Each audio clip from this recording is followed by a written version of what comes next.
السلام علیکم ورحمۃ اللہ، میں موکی راجہ اور آپ دیکھ رہے ہیں انتفاق نیوز۔ امید کرتا ہوں کہ آپ سب خیریت سے ہوں گے۔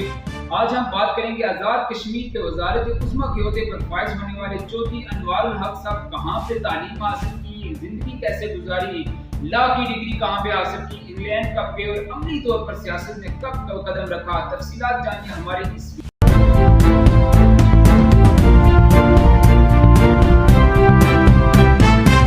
سینئر وزیر چودھری صوبت علی مرحوم و مغفور کے فرزند ارجمند اور سیاسی جانشین 1970 میں سرزمین بھمبر میں پیدا ہوئے۔ آپ نے ابتدائی تعلیم لاہور سے حاصل کی۔ آپ نے پرائمری کی تعلیم مری پریزنٹیشن کانوینٹ اسکول سے حاصل کی، matric Christian model school Lahore سے کیا، انٹرمیڈیٹ اور گریجویشن گورنمنٹ کالج لاہور سے کیا، لا کی ڈگری پنجاب یونیورسٹی سے حاصل کی۔ بار 8 لا کے لیے انگلینڈ بھی گئے۔ ڈسٹرکٹ فوڈ کنٹرولر میٹ پور بھی کچھ ماہ کے لیے تعینات رہے۔ سیاست گٹی میں تھی اور سرکاری ملازمت کو خیر آباد کر کے سیاست میں قدم رکھا تو صرف 26 سال کی عمر میں ضلع کونسلر بھمبر کے بانی ایڈمنسٹریٹر تعینات ہوئے۔ 2001 کے انتخابات میں حلقہ 7 سے راجہ ذوالقرنین صاحب کے ساتھ اتحاد کی وجہ سے الیکشن کیمپین کو لیڈ کیا۔ 2006 میں پہلی بار چودھری صوبت علی صاحب کی سیاست سے ریٹائرمنٹ کے بعد انتخابی سیاست میں حصہ لیا اور چودھری طارق فاروق کو شکست دے کر اسمبلی میں پہنچ گئے۔ آپ اپوزیشن بطور ڈپٹی اپوزیشن لیڈر اور ڈپٹی پارلیمانی لیڈر کے فرائض سر انجام دیے۔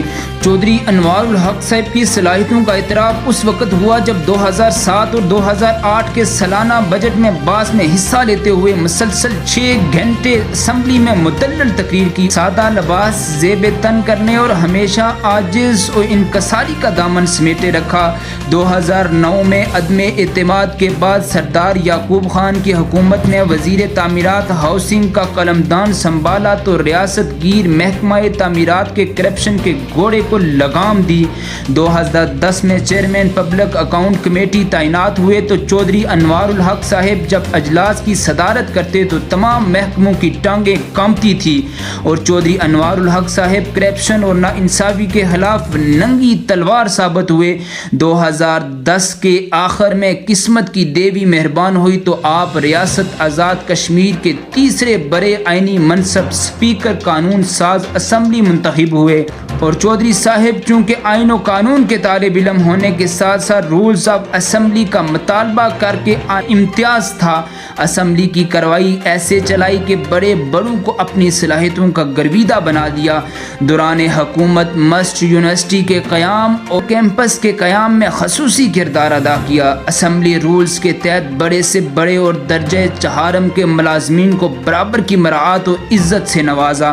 2006 سے 2011 تک مختلف عہدوں پر فائز رہنے کے باوجود 1 روپیہ تنخواہ نہ لی اور 5 سال کی تمام مراعات سے حاصل آمدن اور باقی رقم جیب سے زلزلہ سے تباہ اسمبلی کی مسجد کی تعمیر کروا کر اللہ کے حضور سرخرو ہوئے۔ 2012 سے 2016 چیئرمین گڈ گورننس تعینات ہوئے۔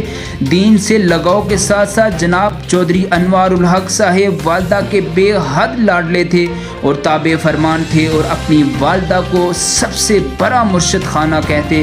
والدہ محترمہ لاہور سے کال کرتی تو چودھری صاحب بڑی سے بڑی مصروفیت تڑپ کر کے والدہ کے حکم بجا آوری کے لیے حاضر ہو جاتے۔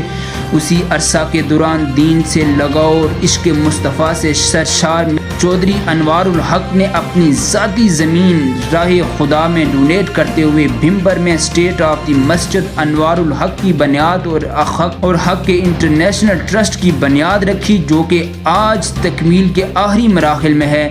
لوگوں کی بڑی تعداد مسجد میں نماز ادا کر کے اپنے خدا کو راضی کرنے میں مصروف ہے جو کہ آج بھی تکمیل کے آخری مراحل میں ہے۔ لوگوں کی بڑی تعداد مسجد میں نماز ادا کر کے اپنے خدا کو راضی کرنے میں مصروف ہے۔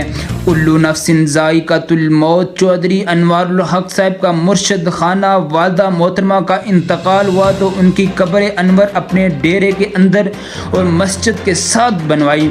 روز والدہ کی قبر کی زیارت حاصل کرتے 2021 میں ریاست آزاد کشمیر کے سیاسی کلب کی مخالفت کے باوجود پاکستان تحریک انصاف میں شمولیت اختیار کی اور 40,000 ووٹ لے کر آزاد کشمیر کی تاریخ میں سب سے زیادہ ووٹ لے کر منتخب ہونے والے نمائندہ بن کر اسمبلی میں پہنچ منصب جلیلہ پر فائز ہوئے۔ کوئی کچھ بھی کر لے، چودھری انوار الحق صاحب کو خریدنا ناممکن ہے۔ اصولوں پر ڈٹ جانے، ترے امتیاز اور ہمیشہ غریب اور پسے ہوئے لوگوں طبقات کی داد رسی، میرٹ کا بول بالا چودھری انوار۔ اس کے بعد سردار عبدالقیوم خان نیازی کو عہدے سے دستبردار کر دیا گیا۔ کچھ عرصے کے بعد جب تعینات ہوئے سردار تنویر الیاس صاحب وزارت عظمیٰ کے عہدے پر، تو عدالت نے ان کو توہین عدالت کیس میں جب ان کو دستبردار کیا، عہدے سے ہٹایا، رکنیت سے معطل کیا، تو اس کے بعد وزارت عظمیٰ کا قلمدان چودھری انوار الحق صاحب نے سنبھالا۔ اب دیکھتے ہیں کہ وزارت عظمیٰ کے عہدے پر فائز ہونے کے بعد چودھری انوار الحق صاحب کیسے عوام کی خدمت کرتے ہیں۔